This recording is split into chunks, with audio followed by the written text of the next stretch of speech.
During the next couple of sessions, we're going to look at the topic of sniffing. We're going to talk about what sniffing is, why you would use it as a hacker, and basically how to do it. And we're going to have some demonstration of sniffing techniques. Now, sniffing is basically the process of eavesdropping on network traffic. And this could be traffic that's out there on the wire, on the local network, and it doesn't necessarily have to be bound for your computer. It can be bound for any other computer on the network. Now, normally, the way computers work and networks work are that computers will only respond to traffic that's intended for them. They'll only really react to traffic that's bound for their MAC address, their IP address. And that's the way it's supposed to work.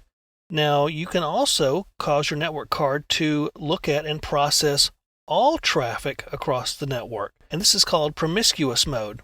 In Linux, this is very easy to do. In Windows, not so much. In Windows, you have to have a special driver, typically WinPCAP, in order to do this. You can do it on Windows. You just have to have the WinPCAP driver to do so.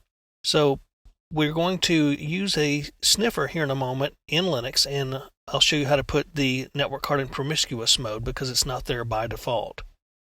Now, sniffers can be software or hardware implementations. It can be a Windows box or a Linux box or whatever, and it can have software installed on it, or it could be a specific hardware implementation, and that's all it does is sniff. And these sniffers are designed to capture all the traffic off the network. They capture it, record it, analyze it, and in some cases categorize it for you. Now, there are wired and wireless sniffers, and the demo we're going to do here in a few moments is a wired sniffer. Later on in the course, in this chapter, in fact, we're going to look at wireless sniffers.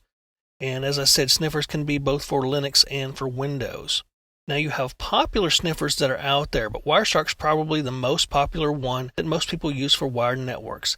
It's free, it's easy to use. There's also sniffers that are very specific to things like wireless networks.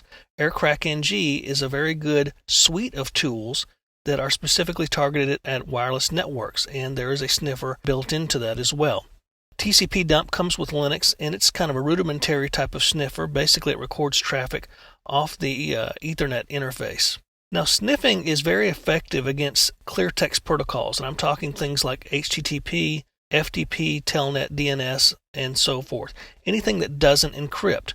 And as we're going to see in our demonstration, there are good reasons not to use certain protocols because they send everything in clear text. Obviously, HTTP is used every day to access websites, and when you look at secure websites, you use HTTPS instead. Now, FTP and Telnet, on the other hand, are things you should avoid whenever you can, and we'll see why coming up in the demonstration.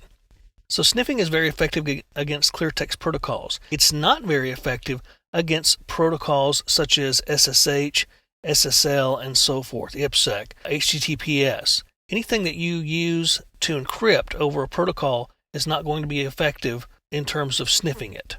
Now, there are some other countermeasures you can use against sniffing. Encryption, obviously, using those protocols I just mentioned, SSH, SSL, IPsec, and so forth. But there's also things you can do in terms of using switched networks.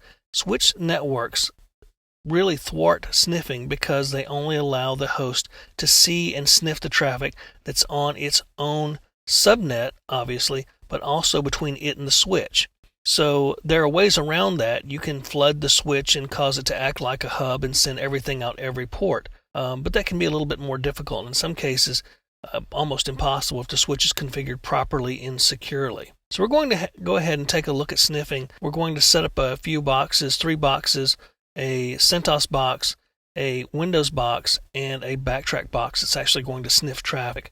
And then we're going to show you some other security considerations also that we're going to throw in there that are related to sniffing, like the use of clear text protocols and so forth. So let's go ahead and take a look at that.